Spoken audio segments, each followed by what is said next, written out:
Hi, everybody. Welcome back to Reading During Recess. I'm Terry LaRue, and I'm a first grade teacher. And I'm Sarah Hansen, and I'm a writer. And this is episode 13. We will be talking about a series of unfortunate events, books 4 and 5. So that's The Miserable Mill and The Austere Academy.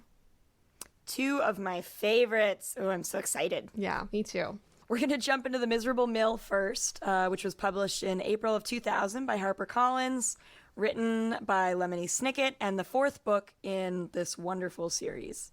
And as always, we're going to start you guys off with a summary. So the fourth book begins with the Baudelaires siblings, who we know are Violet, Klaus, and Sonny, on their way to their new home at the Lucky Smells Lumbermill in the town of Poultryville. And on arrival, they learn that their guardian, who is the owner of the mill, and who we learn just goes by Sir because his name is too long and complicated to pronounce, expects them to work in the mill full-time in exchange for protection from Count Olaf. And they also meet Charles, who is Sir's partner, who is a kind man but clearly too intimidated by Sir to be of much help. When I was a kid, I had this... Throughout, the whole series, of all the useless, kind people who become involved in their lives, I think Justice Strauss is probably my favorite. But I had this weird crush on Charles. I always pictured him to be very handsome for no reason.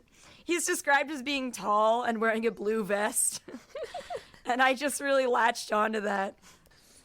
Charles is one of the ones that breaks your heart because he's so sweet and just so useless. Right? And isn't that just like a man?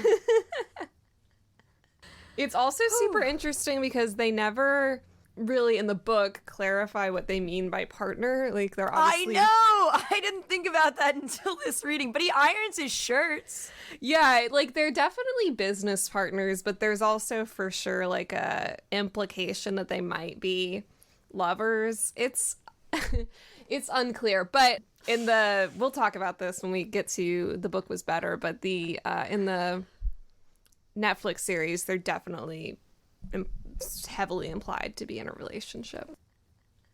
Speaking of Sir, as we said, not only is his name a complete mystery to us, so is his face.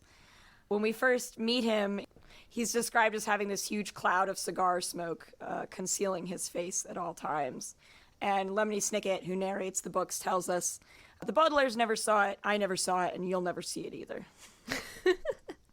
You know what? More evidence that these two are lovers. Charles knows a lot about him and defends his behavior a lot. And it was he had a really horrible childhood. Yeah. Which is a really empathetic thing to say. Yeah, he's you'll have to forgive him. He had a terrible childhood, and Klaus is I understand. I'm having one right now. Klaus is so sassy. I know, he is.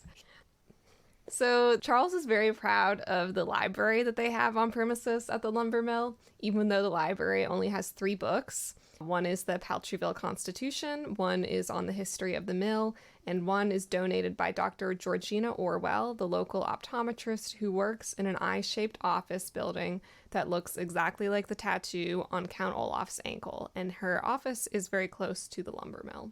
The children see it when they're coming in. They are not thrilled, but try to convince themselves that it might be a coincidence.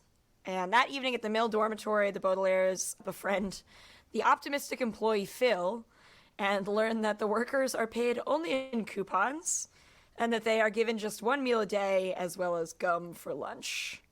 I don't know. I really wish this had come out after Amazon became what it had been. Yeah. Because this would have been such a damning. Feels very obvious to me. But... yeah. But I don't know if even these guys have to pee in Gatorade bottles. But the job is grueling and it is dangerous, and all 3 kids, including baby Sonny, are expected to participate in debarking, operating heavy machinery, slicing the boards, and sweet Sonny, who is too small to use the adult-sized debarker, uses her teeth. So the Baudelaires work for days at the mill with no sign of Olaf until the cruel foreman, Flacatono, trips Klaus and breaks his glasses. Foreman Flacatono is new to the lumber mill, and I don't know, what do we know about him, Terry? We know that he is hated by the employees at the mill. He arrived after the last foreman suddenly quit.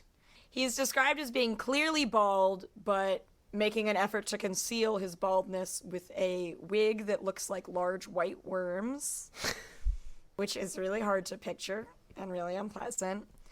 And he wears a surgical mask, ahead of his time, king, that looks very bulgy because I think that it kind of squashes his nose. Foreman Flacatono is a deeply unpleasant man, evidenced by the fact that he fully trips Klaus, I get like a 5th grade bully, and causes him to stumble and break his glasses. So Charles kindly offers to take Klaus to the optometrist, and of course the only optometrist in town is Dr. Orwell of the eye-shaped office. And the siblings, Violet and Sonny in particular, are very scared, but Klaus returns unharmed that evening, but is behaving very strangely. He seems dazed in response to Violet and Sonny with "yes, sir," and even messes up their names a few times. So Klaus's behavior remains the same the next day, and Foreman Flacatono orders him to operate the stamping machine at the mill, and Klaus has no training. In a horrible accident, Klaus drops the stamping stone on Phil and destroys Phil's leg. It is probably one of the most gruesome parts of the book. We'll give you guys more deets when we go over favorite parts. It's really upsetting. And then Foreman Flacatono shouts that the damaged machine cost an inordinate amount of money, and then Klaus appears to come out of his trance, and he defines the word inordinate, as Klaus loves to do. He loves to define long words. Showing that he is truly back to himself. Yes. And he explains that he has no memory of what happened after going to the optometrist the day before. And moments later, Flacatono trips him and once again breaks his glasses. This poor kid. Klaus is sent back to Dr. Orwell, but this time Violet and Sonny insist on coming with him. And so in the eye-shaped building, they meet the seemingly friendly and professional Dr. Georgina Orwell, and she takes Klaus and sends the girls to sit in the waiting room, telling them that her receptionist, Shirley, will give them some cookies while they wait. But Violet and Sonny immediately recognize Shirley as Count Olaf and realize that he is in disguise and in cahoots with Dr. Orwell, who is hypnotizing Klaus. The siblings leave, with Klaus now in a similar trance to the one he was in before, and they all return to the lumber mill and find a memo from Sir telling them that they will be placed in Shirley's care if they cause any more accidents at the mill. So that night, after putting Klaus to bed, Violet and Sonny go to the mill's library to try to figure out how they are going to release Klaus from his hypnosis and foil Olaf's plan. And this is a really common recurring theme in the books, of course, is going to a library to try to fix your problems. And they find the book that was written by Georgina Orwell and open the table of contents to find a chapter titled Hypnosis and Mind Control. And unfortunately, the book is incredibly dense and complex, and Violet struggles a lot to read it since she is not the researcher and the wordsmith that Klaus is. But through context clues, Violet realizes that Klaus has been hypnotized using a command word and that he can be unhypnotized with a different specific word. But just then, the sisters hear the sound of the saw at the mill starting back up, so they run to see what's going on. Unfortunately, back at the mill, they find Charles, Sir's partner. Sweet Charles. He is strapped to a log. It's not how anyone wants to start their morning. And the hypnotized Klaus is about to push the log through the buzzsaw. And Klaus is being instructed to do this by Foreman Lucatano.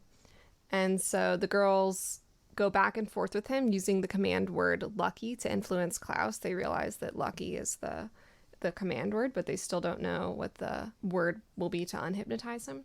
So suddenly, Shirley and Dr. Orwell arrive, commanding that Klaus stop listening to his sisters. And Charles is seconds away from being diced when Violet realizes that the word to unhypnotize Klaus is inordinate.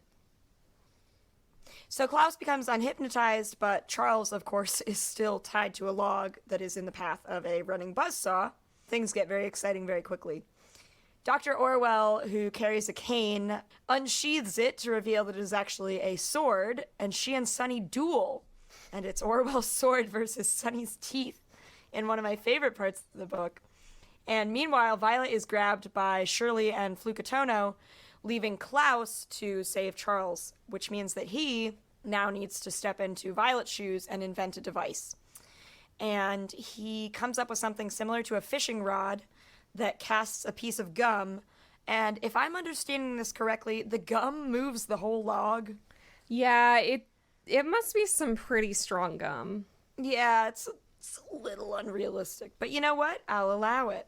This does take place in a universe where children work at lumber mills and there's a king of Arizona. So Klaus manages to move the log, and in doing so, Charles as well, out of the path of the saw and saves his life.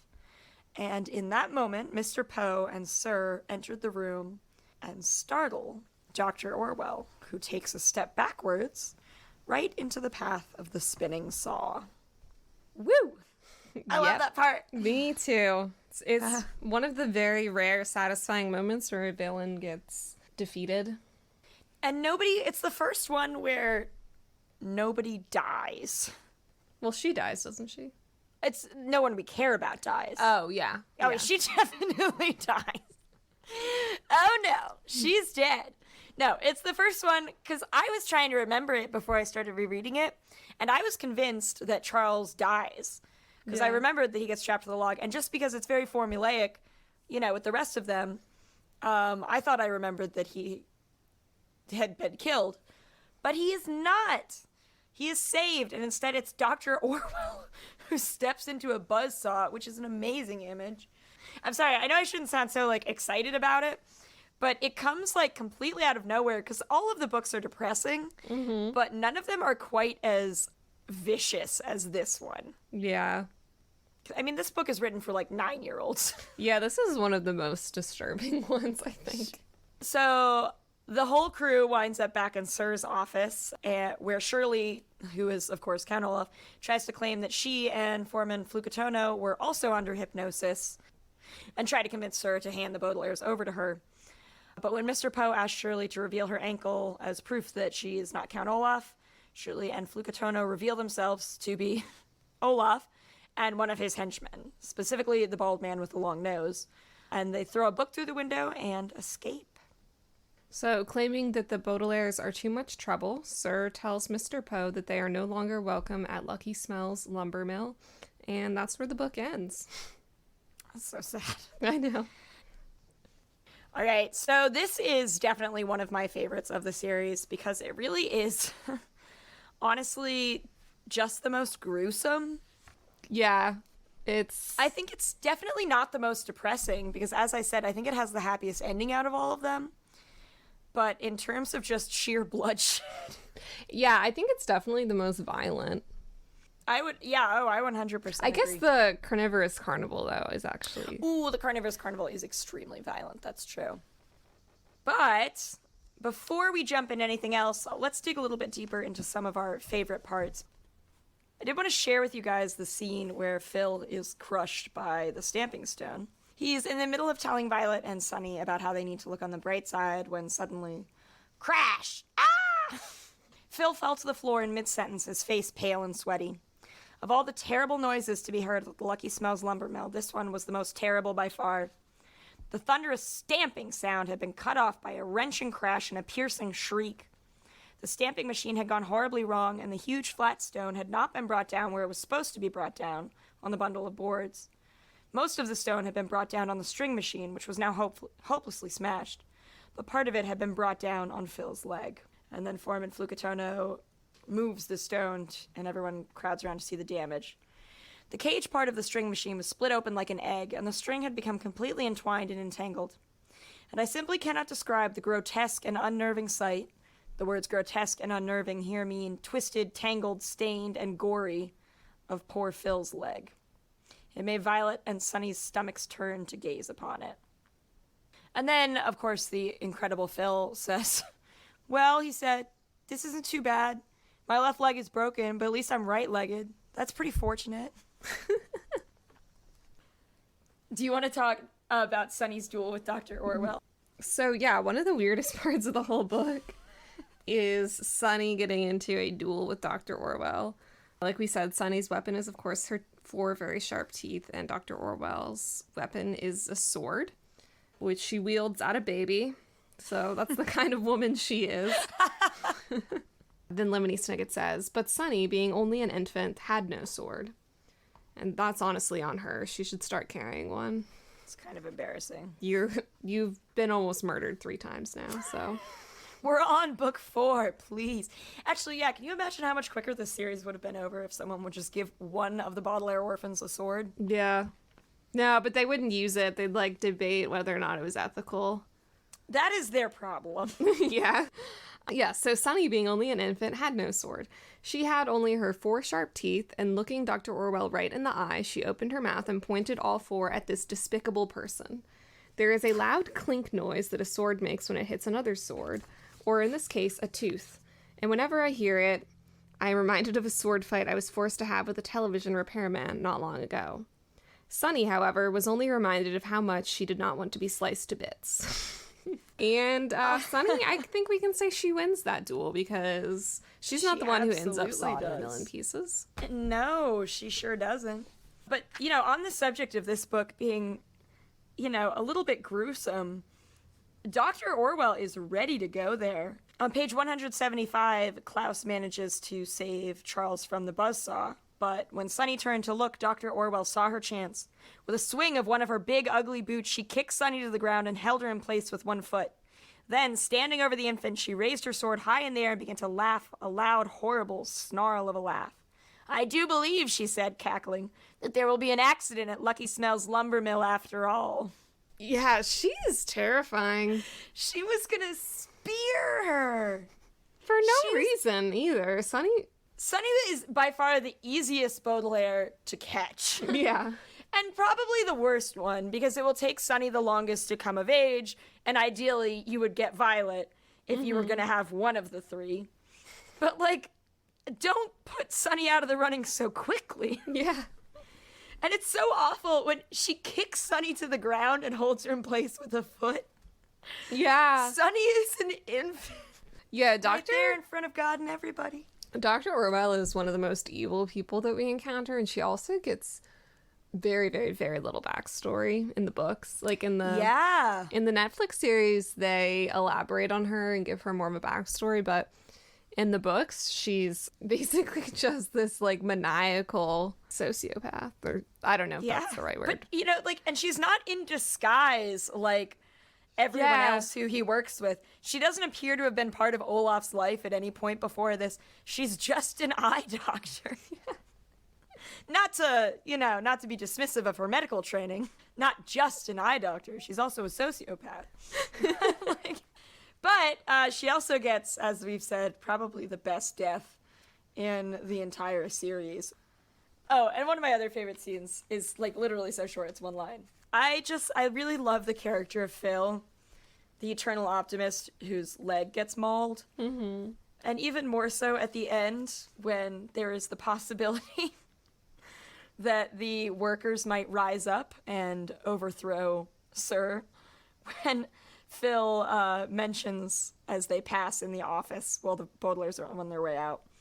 Oh, and by the way, I've been reading this book, The Paltryville Constitution. I don't understand all of the words, but it sounds like it's illegal to pay people only in coupons. We'll talk about that later, Sir said quickly. Fight the power.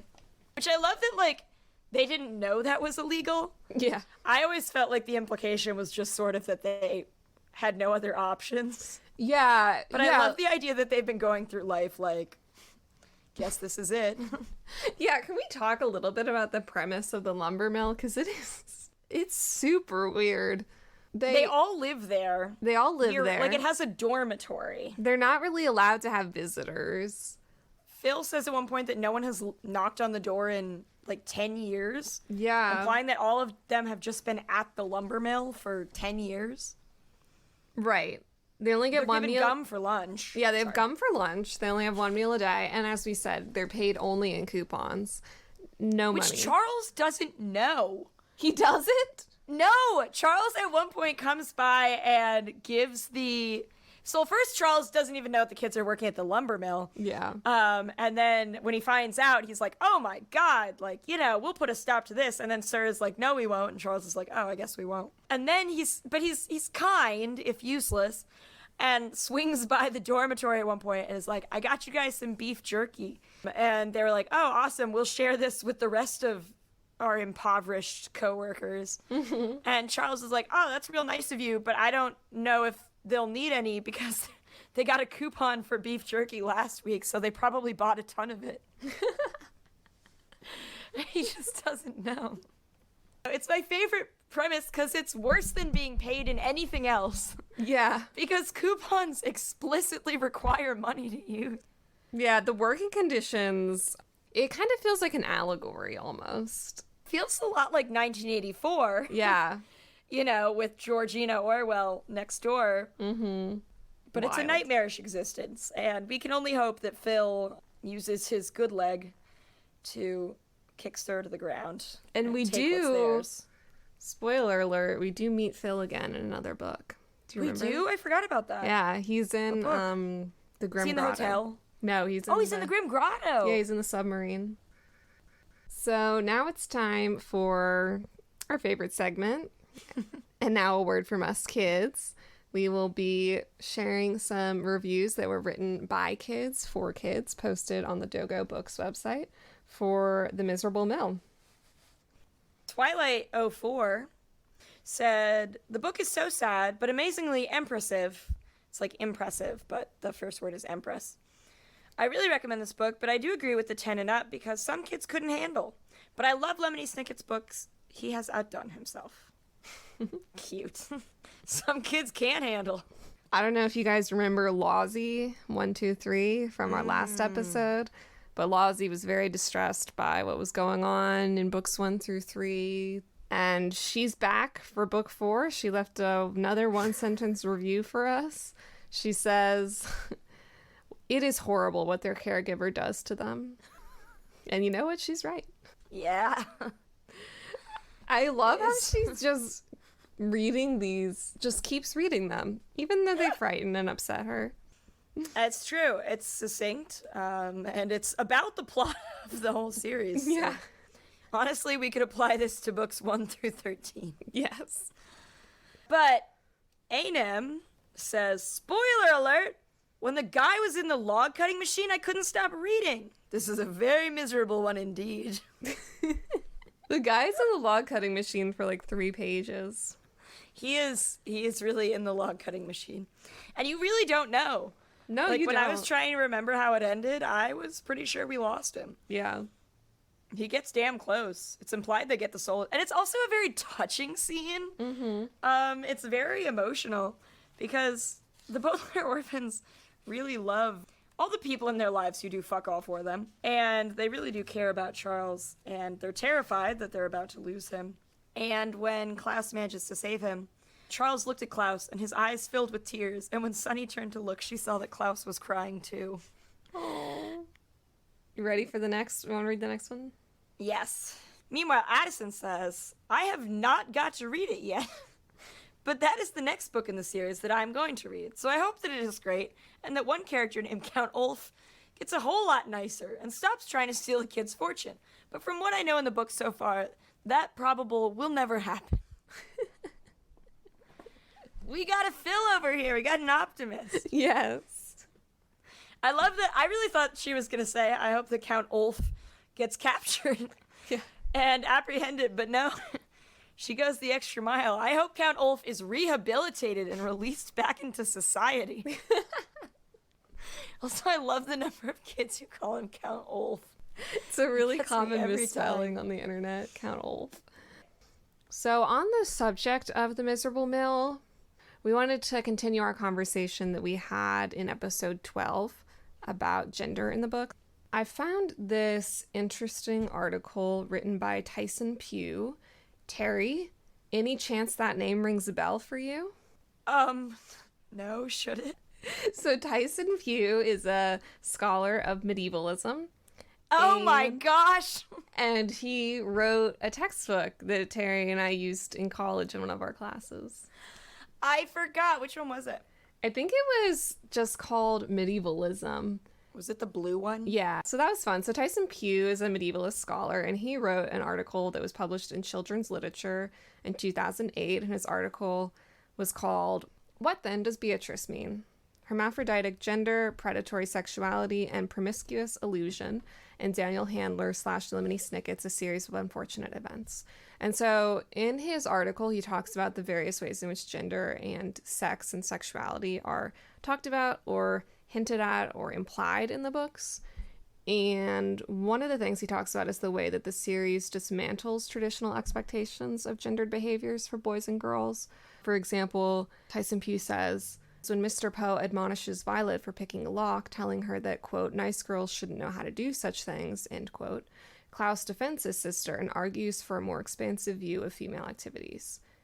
Quote, my sister is a nice girl, Klaus says, and she knows how to do all sorts of things.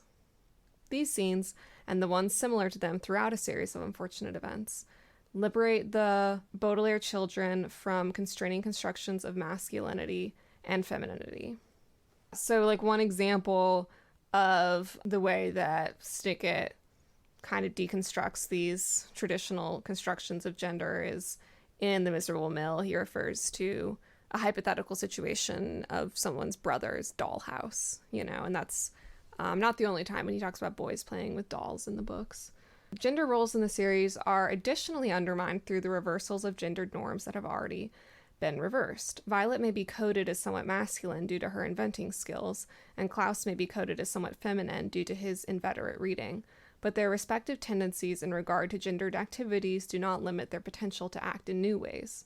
At the conclusion of The Miserable Mill, the reader sees that Violet and Klaus can succeed in each other's accustomed domains. Quote, it was lucky, Violet admitted quietly, that Klaus invented something so quickly, even though he's not an inventor. It was lucky, Klaus admitted quietly, that Violet figured out how to end my hypnosis, even though she's not a researcher. Gendered categories are rendered meaningless for the Baudelaire children who express the freedom and agency to strip themselves of the prescriptive cast of gender's historical enactments. So now we're going to take you guys to book 5, The Austere Academy, and we're going to give you a summary. So book 5 begins with Mr. Poe dropping the Baudelaires off at their new home, which is a boarding school called Prufrock Preparatory. They meet Carmelita Spatz, who is described as a, what is it? Rude, violent, filthy little girl, which I love. I think it's so great. She's one of my favorite characters in the whole series. I love She's her. excellent. Carmelita Spatz calls them cake-sniffers, and soon afterwards they meet Vice Principal Nero, who is a cruel and strange man who plays the violin terribly, but considers himself a genius. And he tells them all about the school's odd rules. They will have to sleep in a small tin shack, which they later learn is infested with crabs and fungus, because they have no parent to sign their dormitory permission slip. And every student is expected to attend Nero's nightly 6-hour violin recitals. Klaus and Violet will each go to class, but Sonny will work in the administrative building as Nero's assistant. Then he also tells them about some truly tremendous punishments that students can have at the school for misbehaving.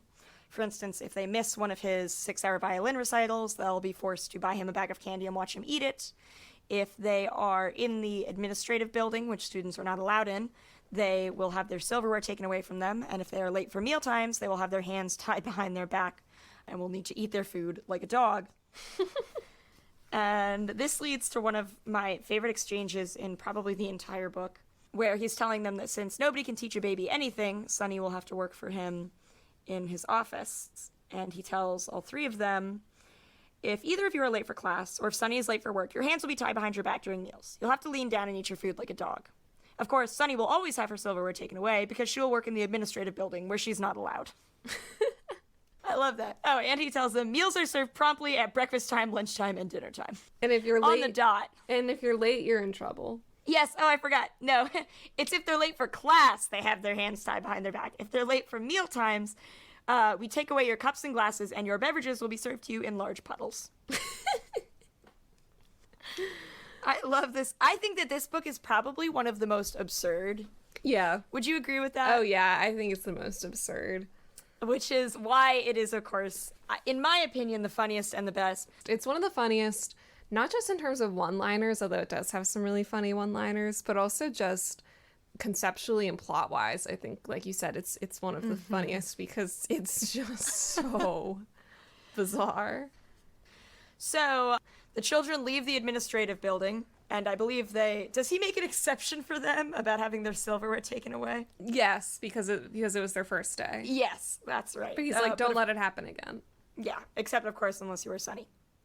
They end the day in the dismal tin shack that had been described to them, which is filled with snapping territorial crabs, dripping tan fungus, and ugly wallpaper. So the next day at lunch, the Baudelaires are being teased by Carmelita Spatz, who is making fun of them for being orphans who live in the, quote, orphan shack. She starts a chant that goes, are you ready, Terry? Are we going to do it? Mm-hmm. Cake-sniffing orphans in the orphan. Do we want to try that again? Yeah. Okay, maybe we should rehearse this. How do you think it's... Cake-sniffing orphans in the orphan shack. Cake-sniffing the orphans in the orphan. Why did you slow down? Because you slowed down. Okay. Cake-sniffing orphans in the orphan. Oh, it's shack. your fault. Cake-sniffing orphans in the orphan shack. I think there's a lag. Yeah, I think that's the problem. We still have to share it with them. Yeah. Let's try it. To clarify, there is a delay. One more time. Cake-sniffing orphans in the orphan shack. All right, I give up. So anyway, Carmelita Spatz leads the cafeteria in a chant of cake-sniffing orphans in the orphan shack. And Duncan and Isadora Quagmire defend the siblings and eat lunch with the Baudelaires. And that is when the Baudelaires learn that Duncan and Isadora are two of a set of three triplets. Third triplet, Quigley, tragically died in a fire along with their parents. And when... Which, can I just say quickly, the Baudelaires don't really seem to catch on to it all. No, they're just like, huh, interesting. Okay. Anyway, back to our shack. In the Netflix series, there's this whole thing with the spyglass, so they're instantly like, oh my god, they're connected. But in this one, Duncan and Isadora are like, yeah, we're also about to inherit an enormous fortune, and our parents also died in a mysterious fire. And the Baudelaires are like, man, that sucks. Small world, right? They're really bright kids, so I don't know what's going on here, but... Yeah. But in addition to learning that the Quagmires are slated to inherit a fortune of sapphires, they also learn that Duncan enjoys journalism and research, and Isadora is a poet who mainly writes rhyming couplets. And Sarah, I'm going to ask you, you're a poet. What do you think of Isadora's rhyming couplets? Okay, I feel rude saying this because she's a child, but in the book and the Netflix series, I primarily find her and her couplets very irritating. Right? She says them with so much pride, is the problem.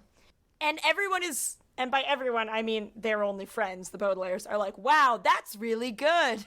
It's like, it's not that hard to rhyme two lines. It really isn't. And I'm gonna be honest, a lot of them don't even have, like, coherent meter. No. They don't have a great rhythm to them. She'll also bust them out at, like, the least helpful times. That is true. They'll be like running from Count Olaf, and she's like, I know what could help. A couplet. Klaus and Sonny and Violet's strengths are all life-saving in various instances. And then Isadora shows up with her damn poems and is like, and also me. Yeah, exactly. They're not very impressive. And it's really her pride in them. That's what makes it... Because the Baudelaires are, like, in addition to being accomplished in useful ways, are also very humble. Yes. And also, I'm not saying that you have to be good at art to make it, because you definitely don't. You should absolutely write poems, even if you're not good at writing poems. You should draw and dance and sing, even if you're not good at it, because it's part of life. But here's the thing. You're gonna need to maybe keep your mouth a little bit more shut if what you're producing isn't that impressive. Right. And I'm going to be honest, I was not blown away by Isadora's rhyming couplets. Also, that's not the most impressive type of poem. Like, honestly, the only thing that's worse is, like, those ones that you learn in 3rd grade. What are they called? Where it's, like, your name down the side. Acrostic poems? Acrostic poems, you know? Yeah. That would have been the only thing worse, I'm gonna be honest. If it were limericks, that would be cool. If she were doing limericks, that would be cool. And that... I write limericks. And, you know, your limericks are much more impressive than her couplets. Thanks. I'm also an adult. Yeah. But you know what? Isadora was written by an adult, and he could have done a better job. I will say one more thing. As someone who writes poems and knows a lot of poets, none of us just enter conversations reciting our own work. That's so weird. Anyway, gross. We're gonna abandon our tirade against an imaginary child and continue with this plot summary. The children start their days at Prufrock Prep, where classes are just as bad as their living situation. Violet and Klaus are in different classes. Violet, along with Duncan, is in Mr. Remora's class, where the expectation is just, from what I can tell, it's interesting. I guess it's one long English class. But all they need to do is take detailed notes on the incredibly boring stories that their teacher tells. And when I say stories, I mean they're things like, one day I got up, I went to the grocery store, I got a carton of milk, I went home, I poured it in a glass, and I drank it. And then they're tested on these. So there are grades. And meanwhile, Klaus and Isadora's teacher, Mrs. Bass, which I love because Remoras and Bass are both fish, is obsessed with the metric system and makes her students take endless measurements of random objects, which is actually a unit that I do. Really?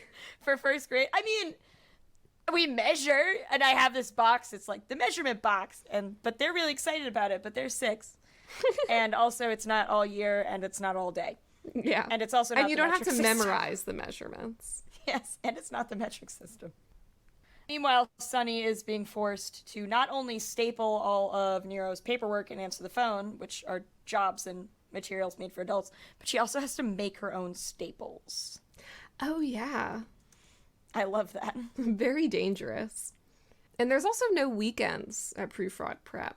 And when I heard that, that was when I was like, I think I'd rather be dead than go to this school.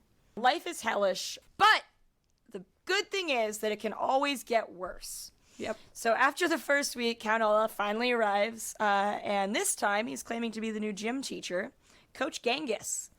And his disguise includes high-top running shoes that cover his tattoo and a turban to hide his one eyebrow. I love that he's never willing to go whole hog, because in a lot of the scenes where he is caught, he's asked to reveal some kind of thing that's covering the ankle tattoo. And I think there is a time when he uses makeup. Yeah, and the reptile and then just never does it again. Yeah, I don't understand that. it's like, why not do both? Yeah. You know, like, fine, wear the high top shoes, wear the peg leg, and then underneath it, wear the makeup. He shaved the eyebrow once, and it worked like a charm. And I guess it grew back, and he was like, not that again. He's not willing to commit, and it costs him in the end. But, you know, big eyebrows are in, Terry, so. They are. I would not shave at this point. I've worked way too hard for these babies. And I know that this podcast is not a visual medium, but just to be clear, my eyebrows are not that impressive. Sarah, continue.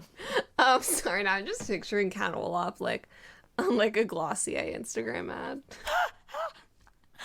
The boy brow. Yeah. And it is boy brow, because there is singular just the one. That's true. Anyway, so the Baudelaires try a new tactic, and instead of instantly showing all their cards, they decide to pretend not to recognize Olaf, because they think maybe that'll give them some extra time to figure out what's going on. But they try to convince Vice Principal Nero that Coach Genghis is suspicious, but he doesn't believe them. And so the next day, Carmelita arrives, delivering a message that the siblings are to meet Coach Genghis outside that evening as part of his, quote, special orphan running exercises, or SOAR for short. Coach Genghis makes them paint a large luminous track in the grass and then run laps all night in the dark. Which is a odd thing to do. Normally, Olaf's plans reveal themselves fairly quickly. Yeah. But in this case, they're completely baffled. And of course, by the next day, the orphans are absolutely exhausted because these things go on all night, and then they have class throughout the next day. And they spend 9 nights doing SOAR, after which point they are so tired that they obviously begin to start doing really poorly in their classes, and in Sonny's case, at her administrative duties. So they are completely exhausted, and the siblings go to Vice Principal Nero to tell him outright that Coach Genghis is Count Olaf, but Vice Principal Nero does not believe them. And claiming that the siblings are failing their classes, he tells Violet and Klaus that they will each take a comprehensive exam set by their teachers the next morning.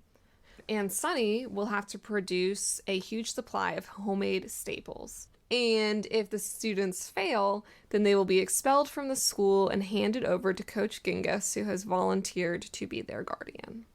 And I've lost count of how many kids I've handed over to our gym teacher. I love the custody situation in this universe. I know. I love that it doesn't go to Mr. Poe at all. No. It's like the principal, the vice principal. I know. It's just like anyone who volunteers to raise them. They're like, yeah, probably. Sure, why not? It's weird, too, because at the beginning, remember Justice Strauss couldn't raise them because she wasn't family? Yeah. And then Mr. Poe just takes them to a lumber mill. And then a boarding school. Oh, we forgot to tell you guys that the motto of the boarding school of course. is Memento mori, which in Latin means remember you will die. So that's the kind of place this is. So faced with being handed over to Count Olaf, the Baudelaires realize that they are going to need time to study, but of course this is time that they don't have because they need to complete their SOAR duties that night. So the Quagmires come up with a plan and offer to pose as Violet and Klaus to give them time to study. And they plan to bring along a bag of flour to serve as Sonny, which they will drag along behind them. So they leave the Baudelaires their notebooks from class because each of them attend a class with a different Baudelaire.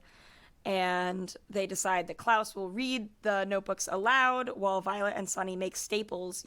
So the next day, the Baudelaires pass their exams with flying colors, but immediately afterwards, Coach Genghis arrives carrying Violet's ribbon, Klaus's glasses, and the destroyed flour sack that had been disguised as Sonny. He claims that the Quagmires had posed as the siblings the night before, and claims that they are currently being punished by whisking in the kitchen, where they will whisk and whisk until they are simply whisked away.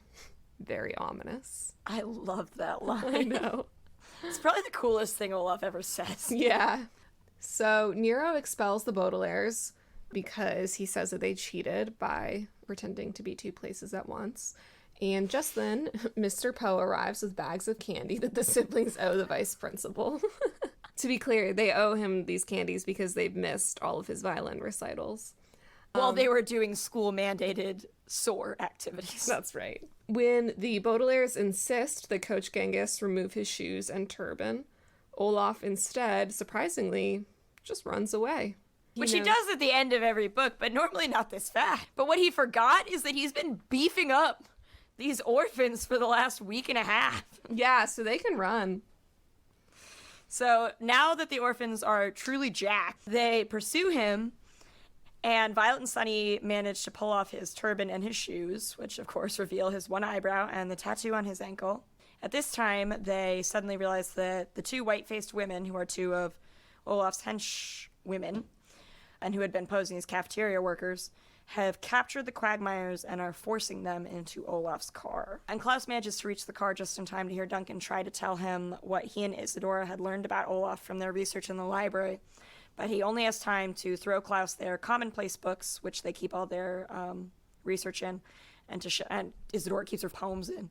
Can you imagine? She's out there too trying to throw hers, like, don't forget mine. You're gonna want this. But anyway, Duncan tragically only has time to throw Klaus the books and to shout 3 letters VFD before the white-faced women stop him. So Olaf pulls Klaus away from the car door and grabs the notebooks before speeding off with the Quagmires, leaving the Baudelaires devastated and terrified for their friends. It's one of the most frightening endings of any of the books, I think. All of the stories end with an attempted kidnapping, but this is the first to end with a successful one. That's right. Fortunately, these children are less charming than the Baudelaires, so frankly, I'm not, like, super sad. But it is a bummer for, like, the only people who have been consistently kind and also a little bit helpful to the Baudelaires to be just immediately kidnapped. That sucks. It's really pretty shitty. So there's a lot of great moments in the Austere Academy. Like we said, it's kind of one of the funniest books in the series, I think, just in terms of its absurdist humor. So we're going to share a few of our favorite moments with you guys. I mean, we got to start with the description of Vice Principal Nero, who is probably one of the most repugnant characters in a series that revolves around vile behavior and literally includes a man who regularly tries to murder 3 children, one of whom is an infant. Yeah. But Nero is still the worst.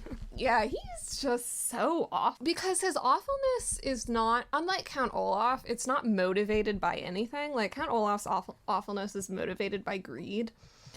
And unlike people like Mr. Poe are awful, but it comes from a place of incompetence rather than cruelty. But yeah. But Vice Principal Nero is getting nothing out of this except just being the absolute worst person imaginable. He does suck so hard. It'll be nice for you guys to be able to envision that, so here you go. The children stepped into the office and got a better look at the man who had mocked them. He was dressed in a rumpled brown suit that had something sticky on its jacket, and he was wearing a tie decorated with pictures of snails. His nose was very small and very red, as if someone had stuck a cherry tomato in the middle of his splotchy face. He was almost completely bald, but he had 4 tufts of hair, which he had tied into little pigtails with some old rubber bands.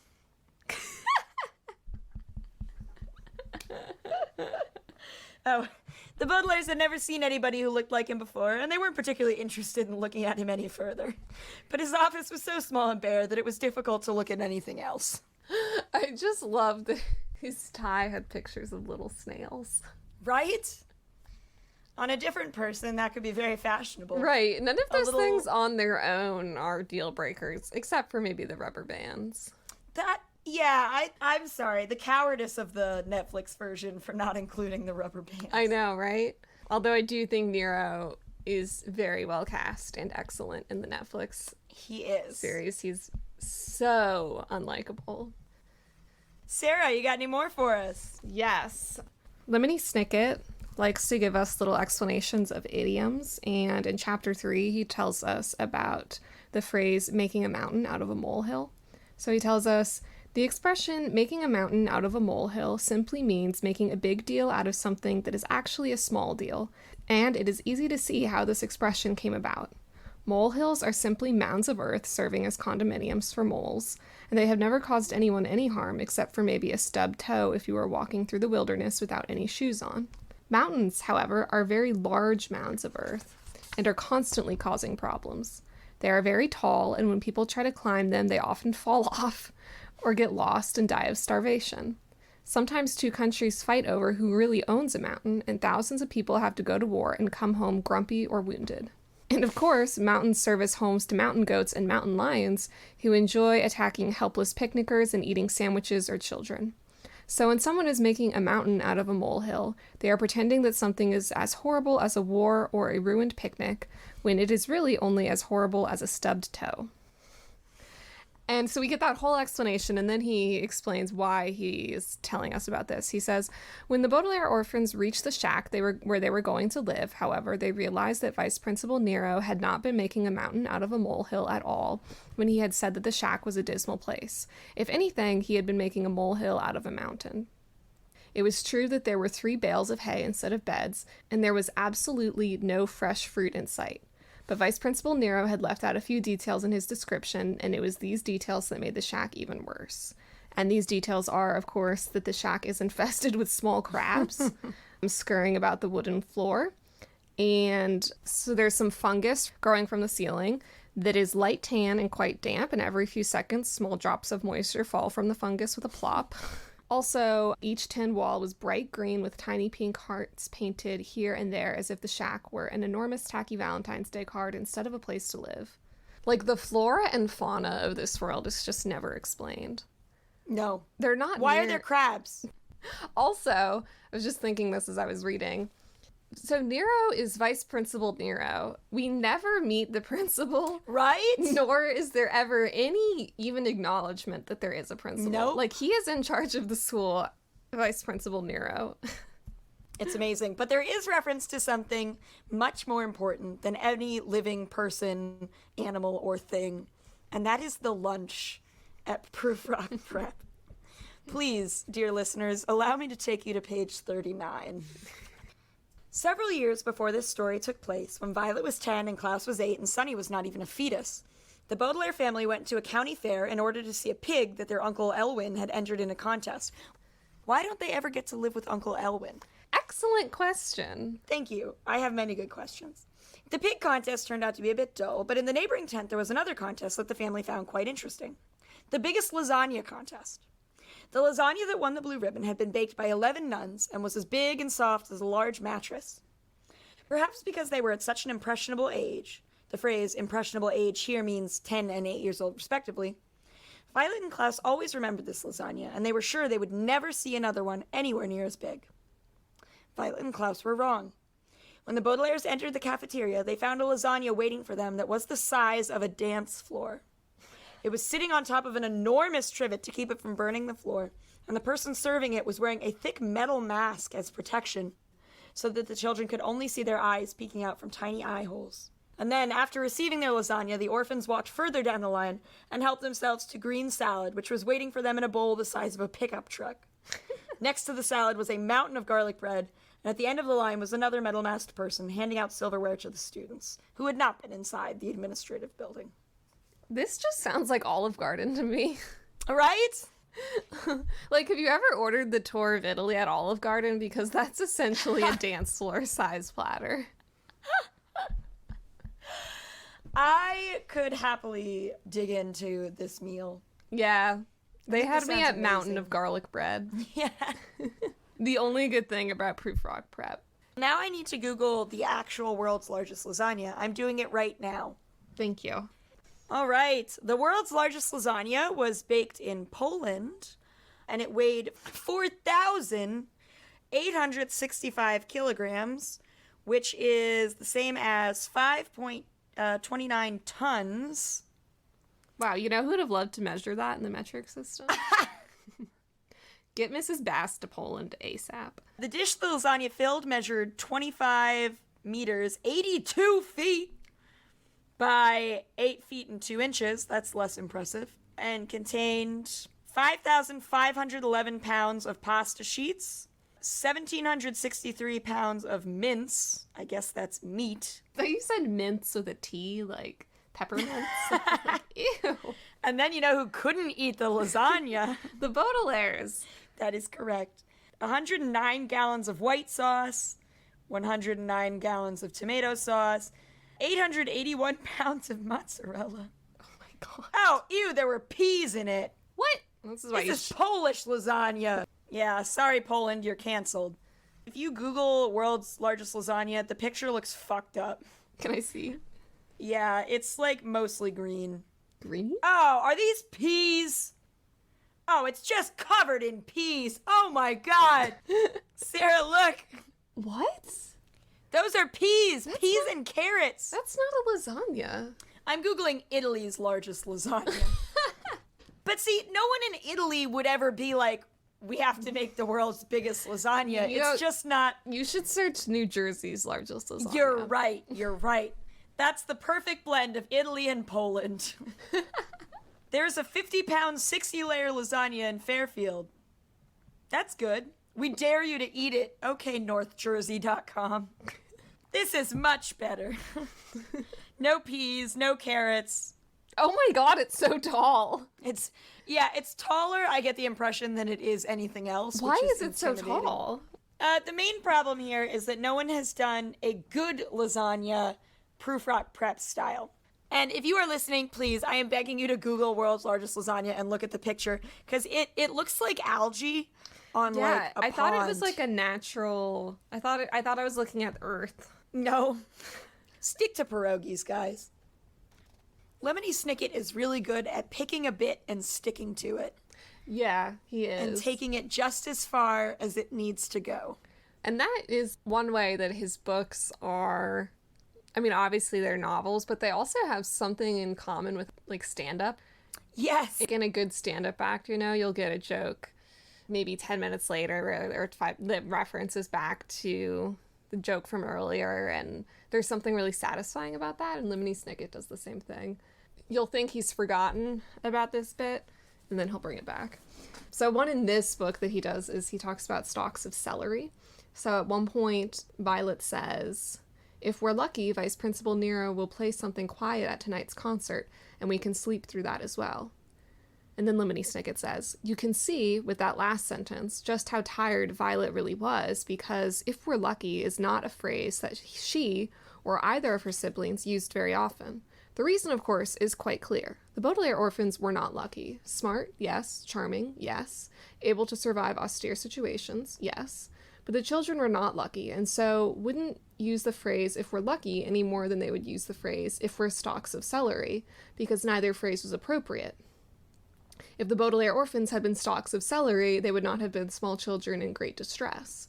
And if they had been lucky, Carmelita Spatz would not have approached their table at this particular moment and delivered another unfortunate message." So then Carmelita comes. She tells them that they have to do more SOAR exercises tonight. And then a few pages later, Klaus says to the Quagmires, "If we're lucky, all of us working together can defeat Coach Genghis." And then Lemony Snicket says, "There was that phrase again, 'if we're lucky,' coming out of the mouth of a Baudelaire, and once again it felt about as appropriate as 'if we're stalks of celery.' The only difference was that the Baudelaire orphans did not wish to be stalks of celery. While it is true that if they were stalks of celery, they would not be orphans because celery is a plant and so cannot really be said to have parents, Violet, Klaus, and Sonny did not wish to be the stringy, low-calorie vegetable. Unfortunate things can happen to celery as easily as they can happen to children. Celery can be sliced into small pieces and dipped into clam dip at fancy parties. It can be coated in peanut butter and served as a snack. It can merely sit in a field and rot away if the nearby celery farmers are lazy or on vacation.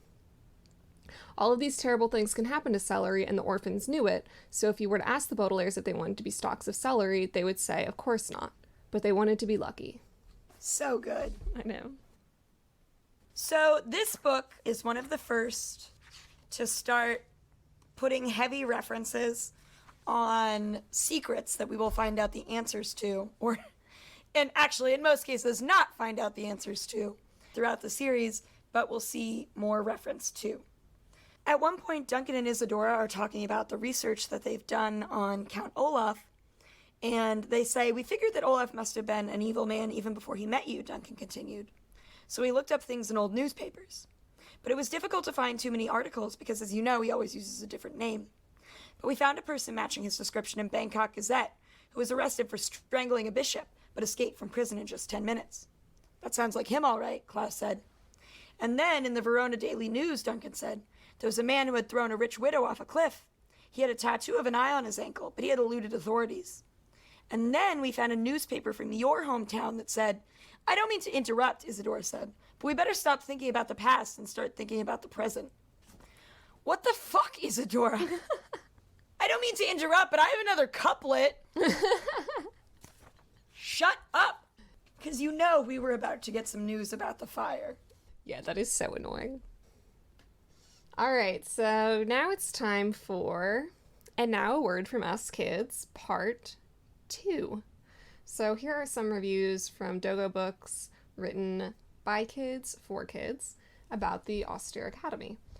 This review comes from Jasmine, who said, "I enjoy reading this book. I like the strategy of the author and also like the weird things that happen in the timeline.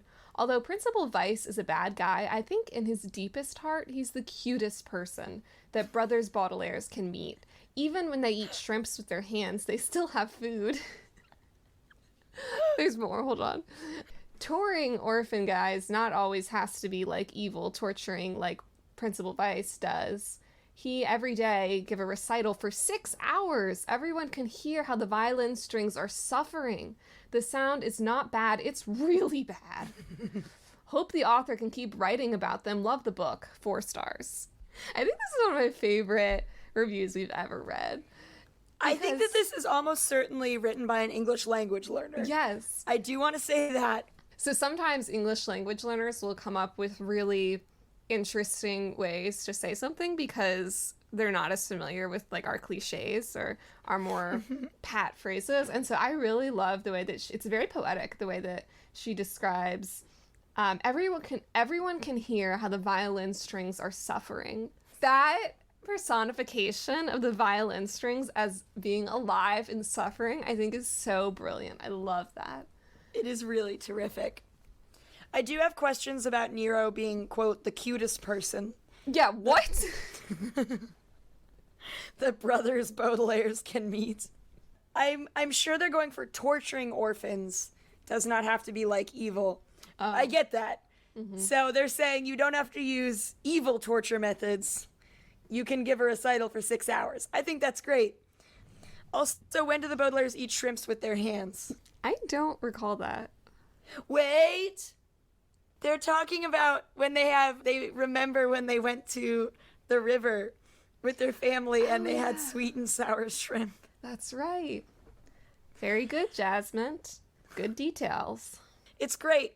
Yeah, I would say the only thing about this that I'm like concerns me on the reading comprehension level is that in his deepest heart, Vice Principal Nero is the cutest person.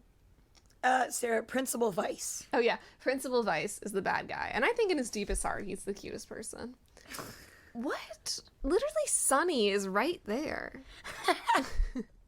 Sonny falls asleep in her salad, and Violet has to gently shake croutons out of her hair. And you're going to tell me that you think Principal Vice is, in his deepest heart, the cutest person? How dare you? I'm also, from now on, I think I'm going to start incorporating, it's not bad, it's really bad. Because that's a great description. I love that. It's not over the top. It's to the point. Yeah. CJK has a similar thought, but does it in fewer words. The book is awesome. I always wonder if the vice principal is bad or not. Good book, though. I don't wonder. Yeah, I'm shocked you do. Where is this confusion coming from? He doesn't... I guess we don't know that he's, like, allied with Count Olaf as a villain, and I don't believe he is, but... Yeah, I guess that's what they're wondering. We know definitively that he's a very mean man. Good book, though. If you haven't read the book, and then you read these reviews, you might get the impression that there's something about Nero that's redeeming. But there really isn't. You know, it's not like when we meet Aunt Josephine, and she's kind of nice and sweet, but also incompetent. Vice Principal Nero is just awful. He is not nuanced. Nope. And he's clearly written to only be the worst. Yes. He's not meant to be a morally gray character. No.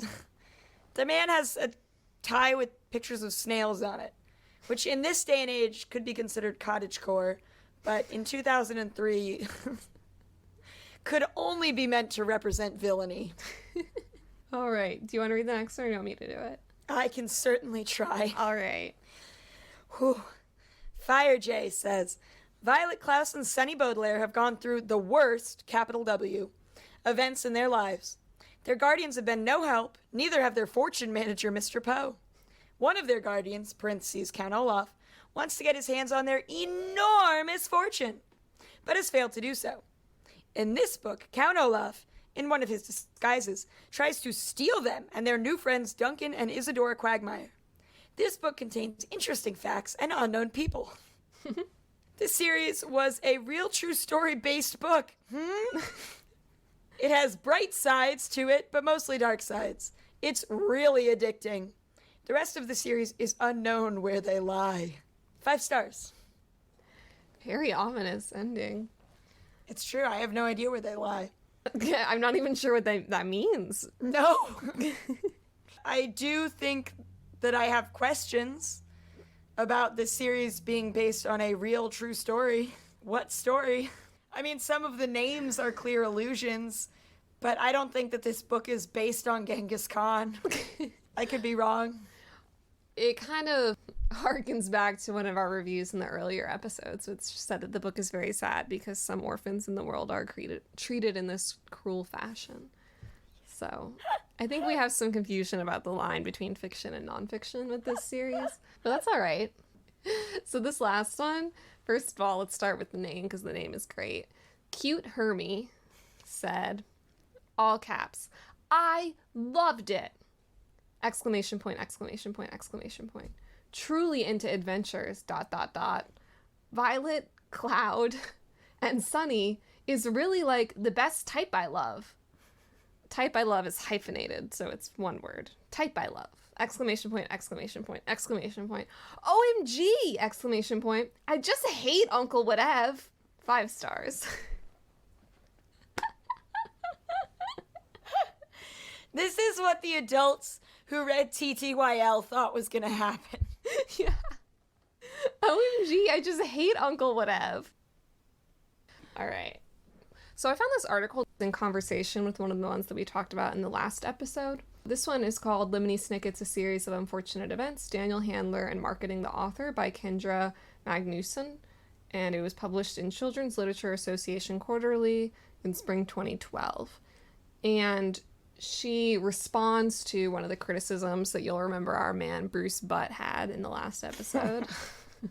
Bruce Butt said that the series, quote, veers precariously close to the exploitation of a young reader's willingness to hear the same gag again and again and again. And he doubts that this is a device that we should applaud, as it is an easy way to satisfy undemanding readers. But Kendra Magnuson disagrees. She says, this characterization of young readers as unchallenging, exploitable consumers probably overestimates their vulnerability, while underestimating Series of Unfortunate Events crossover appeal. Countless readers, young and old, experience pleasure in the repetition of a familiar gag, and have done so for centuries. Handler's repetition actually highlights the frustration that the Baudelaires experience throughout the series, particularly in relation to their inept adult caregivers. Ironically, Butt's assessments... Sorry. I don't know how old you have to be to not laugh after you say the phrase Butt's assessments. He's not 26. But I guess you have to be older than 26 because I can't get through it. All right.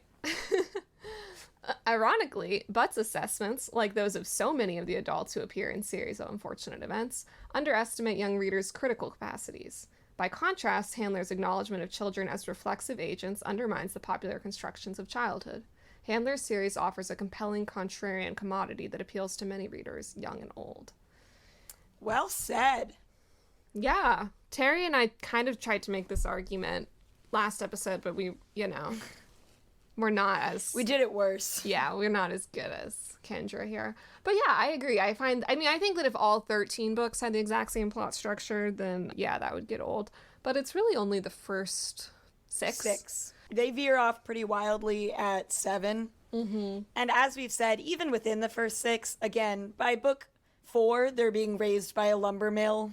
So, no, I do not find this approach to be trite or undemanding. And I 100% agree with Magnuson in her rebuttal of Butt. In her Butt rebuttal. Really putting the butt in rebuttal. So we've talked in this episode and in the last one about how Lemony Snicket uses a lot of really interesting vocabulary and will often explain it to his reader. That's another aspect of Lemony Snicket's texts that Kendra Magnuson talks about in her article. She writes, often absurd diction diffuses tension for the reader. For example, in Reptile Room, just after the Baudelaire orphans discover Uncle Monty's corpse, Snicket describes the murderer standing there with a look of brummagem surprise on his face. By using an adjective unfamiliar to most North Americans, more typically describing imitation jewelry or the city of Birmingham, and rarely at that, Snicket provides comic relief from an otherwise traumatic experience.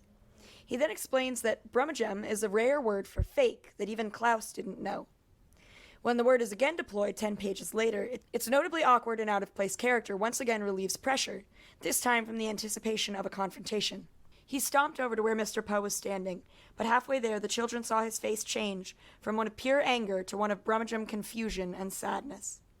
Lemony Snicket's intrusive narrations encourage readers to be aware of his presence. As such, he is never absent from the text, nor is Handler distanced from the manipulation of meaning. Lemony Snicket is a very, very present figure in these books. He is. And it's true what she says about it, that reminding you of the narration and reminding you that this story is being told by a different person does separate you from an experience as horrifying as 3 children finding the dead body of a loved one. I think she's right. I think it's a kind of masterful move on Snicket's part. Yeah, it's interesting because some writers, take the approach that they want to make them, when they're writing fiction, want to take the approach of making themselves as invisible as possible so that you can really get lost and immersed in the world and almost forget that you're reading a book or, that you're reading a constructed narrative. And Lemony Snicket really takes the opposite approach, which I think works obviously very well in these books. Seconded. Kendra Magnuson goes on to talk about how Lemony Snicket inhabits this teaching role in the books where he's trying to teach the readers not only new words and new expressions, but also some facts about life and what's fair and not fair and what happens even though it's not fair. So Kendra Magnuson refers to this as Handler's ironic natural didacticism, and she says that it, quote, parodies the treatment of child readers just as they hate to be treated, and it's one technique that he understands as key to winning their allegiance. The enjoyment of such parody rests on a reader's awareness of the generic conventions of children's literature and an ability to compare them with Snicket's words. Handler expects high levels of cognitive work from his audience. By parodying children's literature, or rather his own depiction of it, Handler relies on sophisticated forms of humor that ultimately demand more from his readers than does the conventional fantasy he presents. So, and I think that makes sense because really in order to get the joke and in order to understand why these books are funny, you have to understand the ways in which they're so wildly different from almost anything else that's on the shelves in a children's bookstore. These books are completely unique. All right, so our next segment is The Book Was Better. Last episode, we talked about the series of Unfortunate Events film that came out in 2004. And today, we're going to be talking about the Netflix series that aired from 2017 to 2019. And there are 3 seasons, so it's a real deep dive into the series. The series was developed by Mark Hudis and Barry Sonnenfeld and stars Neil Patrick Harris, Patrick Warburton, Melina Weissman, Louis Hines, K. Todd Freeman, Presley Smith, Catherine O'Hara, Lucy Punch, Dylan Kingwell, and Avi Lake. And the series was very well received. The first season has a 94% on Rotten Tomatoes. Season 2 also has a 94%. And then season 3 has a 100%. Ooh. Yeah. Received a lot of praise for its production values, writing, and faithfulness to the novels, and acting, particularly that of Neil Patrick Harris as Count Olaf. One of the key changes that Sonnenfeld and Handler wanted for the series was to make Lemony Snicket a more visible character who's narrating on the adventures of the Baudelaire children from some distant point in the future and allowing him to be in scenes without actually being part of the events that are happening. Unlike the film, which didn't show much of Lemony Snicket at all, you never saw his face. He was a shadowy silhouette of a figure who you would see typing in some room, clearly uninvolved in these events as they're happening. Casting Patrick Warburton for Lemony was Handler's idea. Handler felt Warburton was an actor that could deliver comedic lines without being too obvious about it, as well as bringing the emotional breadth that the character needed to show. So I will say that I really like the inclusion of Lemony Snicket as a narrator and as a visible character in the series. I think that's satisfying. And it also allows for a lot of the really great lines in the books that didn't make it into the first movie, because when you don't have this third-person narrator commenting, then you don't have an avenue for things like explaining a mountain out of a molehill. But Lemony Snicket, the character, is able to do that in the series, which I think is really satisfying. And I do think that the casting is fine. I mean, Patrick Warburton, I think, does a good job, and I think he delivers comedic lines without being too obvious about it. He just doesn't look anything like how I pictured Lemony Snicket. He doesn't. I always pictured Lemony Snicket as being kind of like thin and gangly, and looking whereas like Patrick Warburton is very like square jawed, and he looks like an older John Hamm. yeah, he does. there's 100%. There's a Don Draper quality to the Lemony Snicket in the series, which is just nothing like how I pictured Lemony Snicket in the books. You're right, I pictured him He as... seems more like frantic in the books and kind of a... Yeah, like he should look messier. He should Yes. be very pale, like he hasn't seen sunlight in a few months. Yeah, because he's described as being on the run all the time. Yeah. And... There's a nervousness.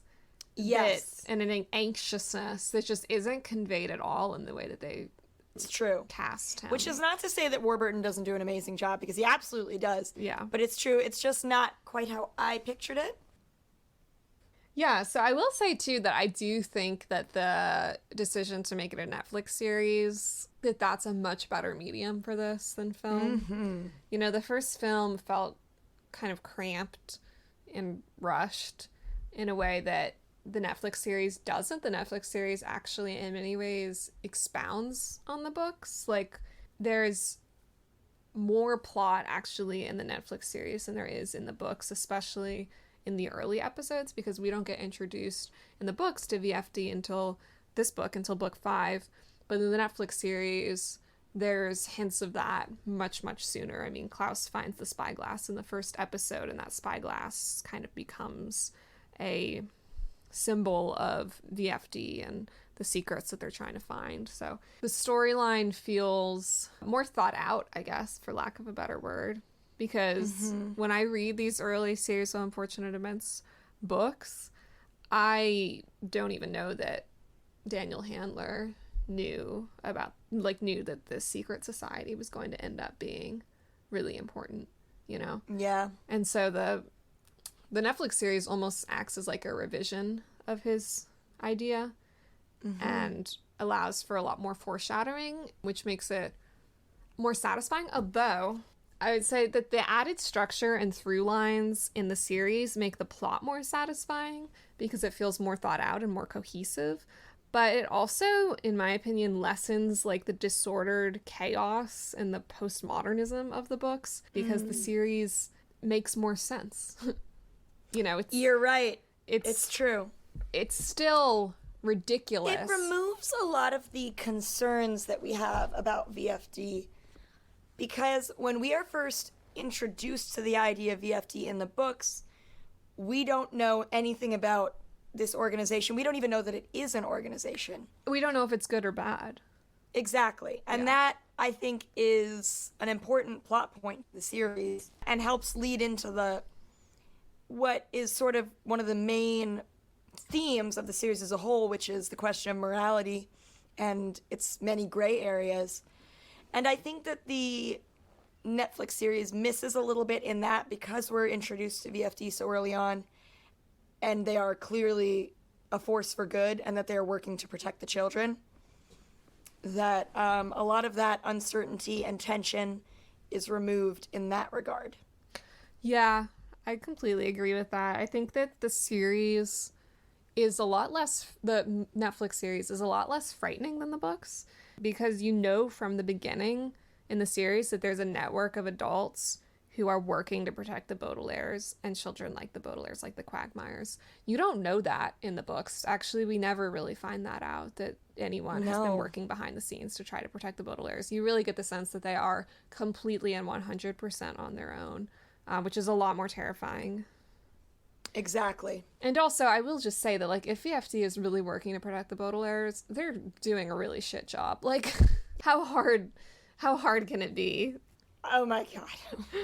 And also, one thing that's interesting too, so the series kind of creates this network of adults who are in VFD, right? We get like Lemony Snicket and Larry, your waiter, and Mr. Poe has an assistant who's a new character, and there's a librarian at Prufrock Prep in the series who's not in the book. And so those are all kind of members of VFD or tangentially related to VFD, and they're working in tandem to try to protect the Baudelaires. And then the villains are also a network that are working together. You know, like, for example, in the Miserable Mill book, Dr. Georgina Orwell, we don't know anything about her, but in the Netflix series, she's like fully in cahoots with Count Olaf. She used to be his lover. There's this implication that they're like on opposite sides of VFD, and that she knew the Baudelaires' parents and stuff and had beef with them.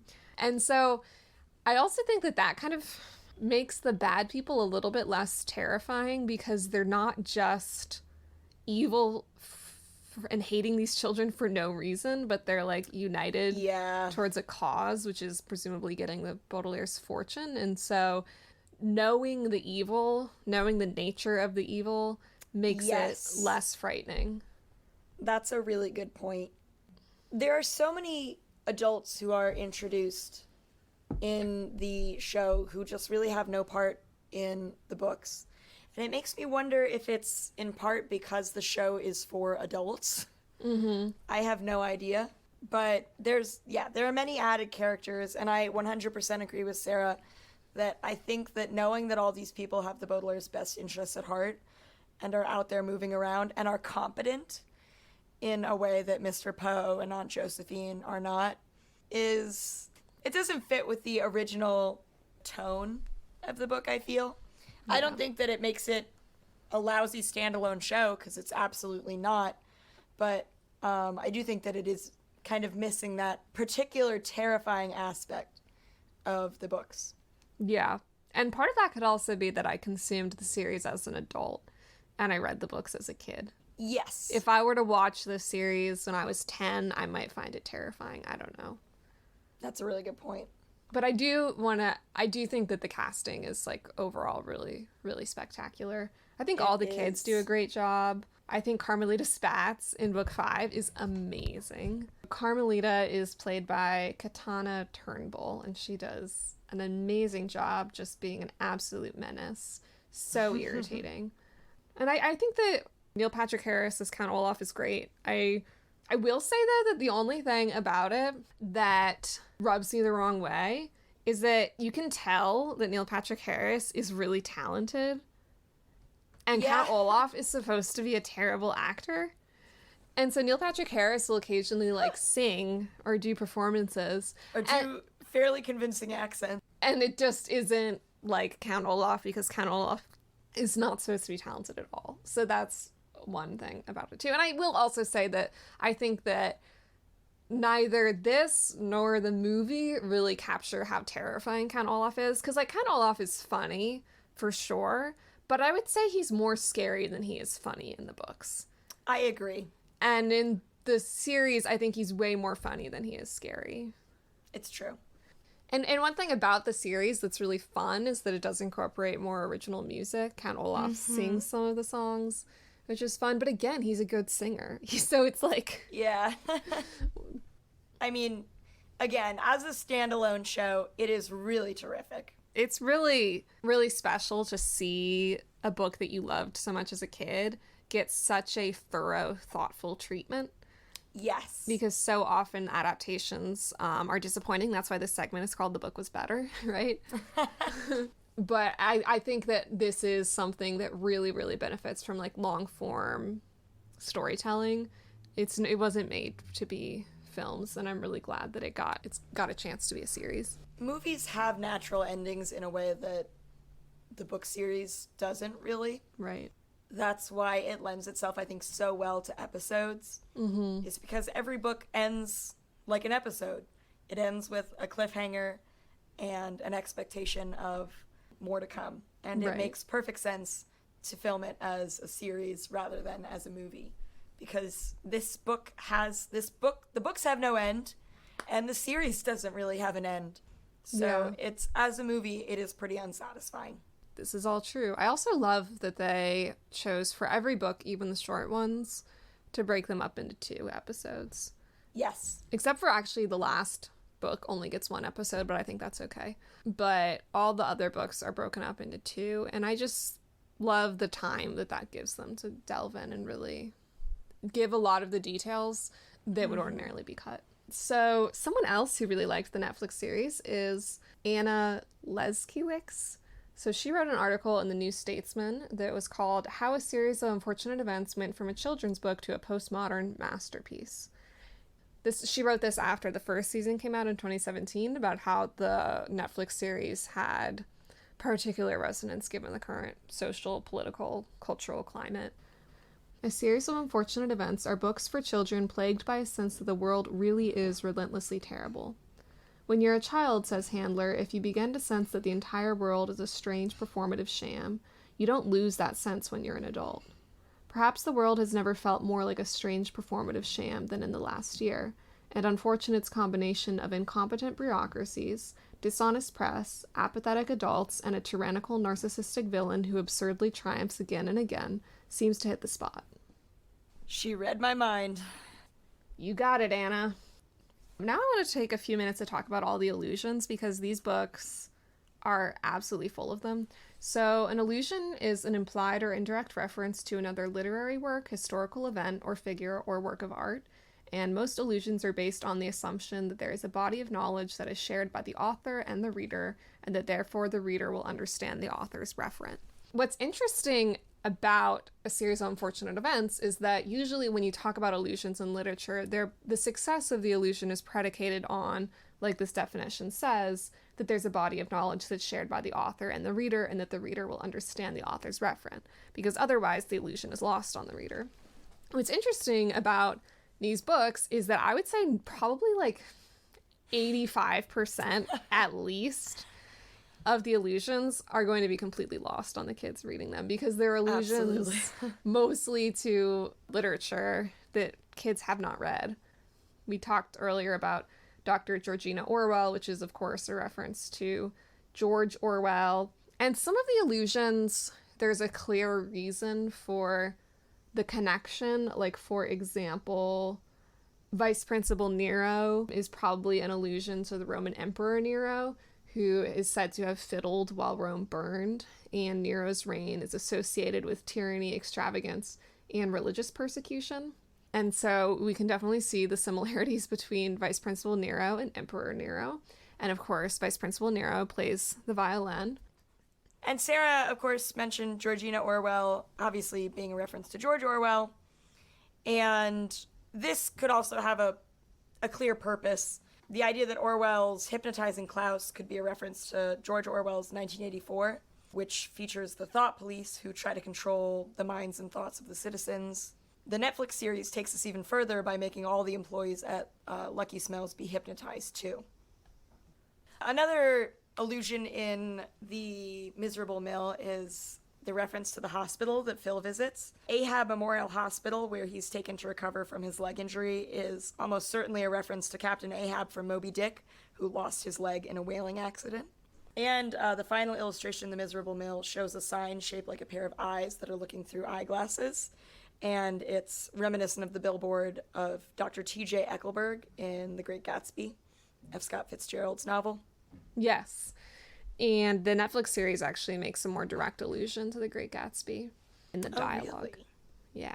And speaking of allusions through the illustrations, one that seems so obvious to me now, but I honestly didn't pick up on it as a kid, is that the illustration on the cover of the Austere Academy is a reference to Oliver Twist, because we have Vice Principal Nero looking cruelly at the Baudelaire children while they hold up their plates, their lunch trays, and presumably instead of asking for more, porridge that Oliver wants? Yeah. Please, sir, can I have some more? That took all of my voice that was left. So listeners, that was actually Terry. I know you probably thought that we had hired a British orphan to come and read that line, but that was actually Terry LaRue. She's so talented. But yes, instead of withholding porridge, Nero is withholding silverware. So that's another reference. We also, I think, can believe that Isadora and Duncan Quagmire's names are a reference to Isadora Duncan, who was the inventor of American modern dance.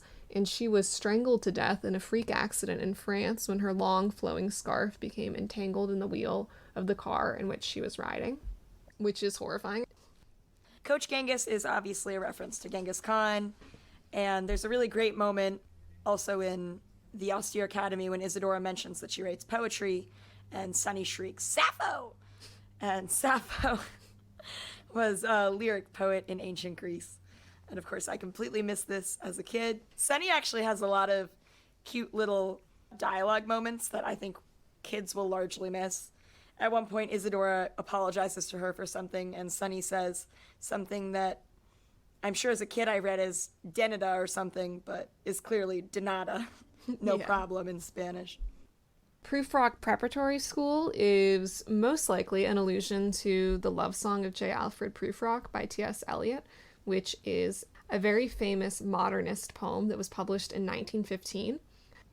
At the time of its publication, Prufrock was considered outlandish, but is now seen as heralding a cultural shift from late 19th century Romantic verse and Georgian lyrics to modernism. And so the poem is a dramatic interior monologue of an urban man who is stricken with feelings of isolation and an incapability for decisive action that is said to epitomize frustration and the impotence of the modern individual and represent the thwarted desires of modern disillusionment. That's a lot of big words. I think the best way to understand the poem is for me to just read you a little excerpt of it, which I really like. And for some reason, this excerpt just has Lemony Snicket vibes to me, so we'll see if you agree. T.S. Eliot says, "But though I have wept and fasted, wept and prayed, though I have seen my head, grown slightly bald, brought in upon a platter, I am no prophet, and here's no great matter.